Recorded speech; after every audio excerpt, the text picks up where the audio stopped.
Now the structure of ovary. Let us discuss about ovary in the human female. First one, it is the points which you have to mention or make it as a notes.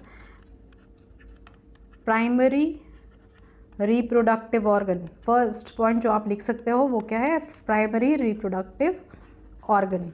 Number 2, location. अगर location इसका पूछा जाए, what is the location?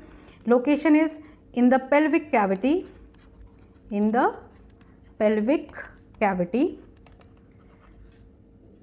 Pelvic cavity और इसका जो location है वो body attachment कैसा है? Attachment is suspended from the dorsal body wall. ये तो हो गया लोकेशन. कितना ओवरी है? 2 ओवरी और a pair of ovary. You can mention primary reproductive organ. In brackets you can write a pair of ovary. Location is in the pelvic region. Number 3, structure और structure of ovary अगर हम देखें तो structure एक compact solid structure है. Compact and solid structure. इस step को आप skip भी कर सकते हो. Location important है इसका. Compact solid structure हो गया. दूसरा ovaries में क्या present होता है ना, ये point important है. ये पॉइंट है. It contains large number of primary oocytes. oocytes जो ओवा फॉर्म करेंगे लेटर स्टेजेस पे.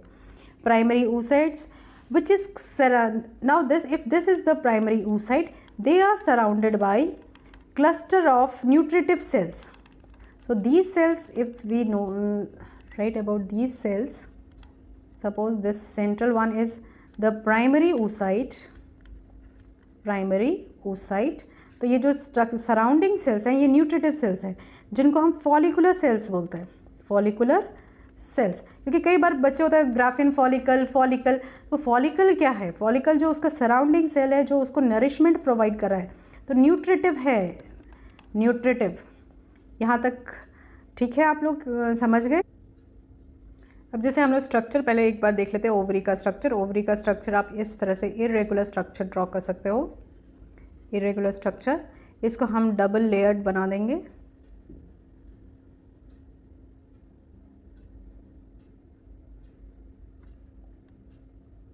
यहाँ पे डबल लेयर्ड इस तरह से स्ट्रक्चर ऑफ ओवरी. अब ये प्लेस मैंने छोड़ दिया है क्योंकि यहाँ पे हम रप्चरिंग शो कर सकते हैं ओवरी का. अब इसके बाद यहाँ पे just let me select the another pen here. अब ये जगह पे आप नर्व सप्लाई और ब्लड वेसल्स की सप्लाई शो कर सकते हो. ये हो गया ब्लड वेसल्स.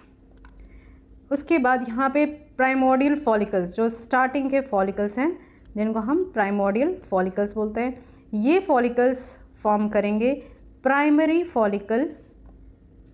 इस तरह से प्राइमरी फॉलिकल.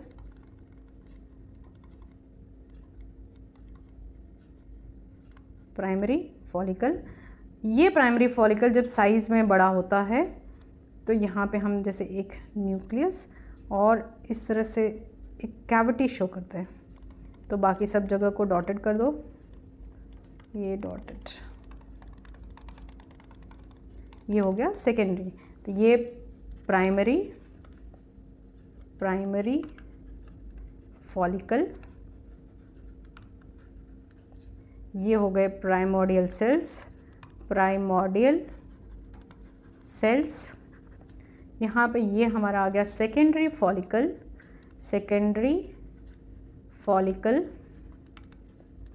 ये सेकेंडरी फॉलिकल देन ये फिर से साइज में बड़ा होगा और एक सेकेंडरी oocyte फॉर्म करेगा.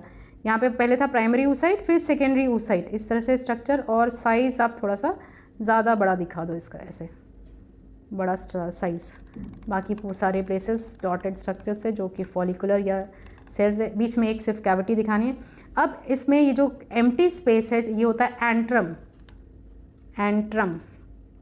और इस स्टेज में हम इसको बोलेंगे ग्राफियन फॉलिकल. जब ये मैच्योर ओवा को कैरी करता है तो ये हो गया ग्राफियन फॉलिकल। ठीक है बच्चों, अब नेक्स्ट स्टेज आया। एक स्टेज है कि अगर यहाँ पे इसको ये ओवा रिलीज़ करेगा, कितने दिन में ये ओवा रिलीज़ करेगा, इसके लिए ओवा को रिलीज़ करने का जो टाइम है दैट इज़ 4 वीक्स, यानी ऑलमोस्ट 1 मंथ या 28 डेज का साइकिल होता है, जिसको हम मेंस्ट्रुअल साइकिल भी बोलते हैं। यहाँ पे इसका काम क्या है, इस स्टेज पे ये ओवा को रिलीज़ करेगा।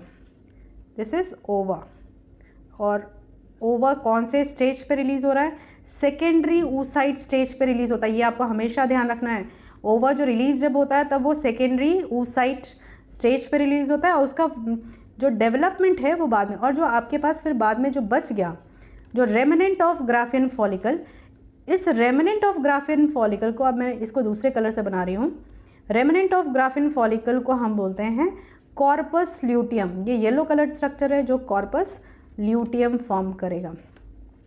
कॉर्पस ल्यूटियम, उसके सेंटर में ये जो डार्क स्ट्रक्चर है ये एक ब्लड क्लॉट है कॉर्पस, और उसके बाद ये कॉर्पस ल्यूटियम डीजेनरेट हो जाता है। तो यहाँ पे एक बार फिर से हम इसका स्ट्रक्चर देख लेते हैं। ये हो गया blood vessels, primordial cells. Primordial cells जब साइज़ में इंक्रीज़ होंगे तो प्राइमरी फॉलिकल, फिर सेकेंडरी फॉलिकल, मैच्योर स्टेज में ग्राफियन फॉलिकल, जिसके अंदर की कैविटी को हम एंट्रम बोल रहे हैं।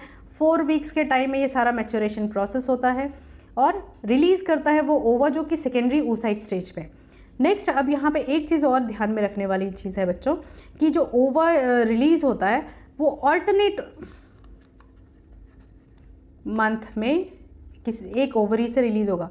यानी अगर मान लो ये यहाँ पे 2 ओवरी है, और यहाँ पे ये अगर जनवरी में रिलीज़ हुआ यहाँ से ओवा, तो फरवरी में इस वाले ओवरी से रिलीज़ होगा। तो ऑल्टरनेटिव मंथ में ये एक ओवा रिलीज़ करता है, जो कि पूरा लाइफ साइकिल, पूरा जो साइकिल है वो 28 डेज़ का है, जिसको हम मेंस्ट्रुअल साइकिल बोलते हैं।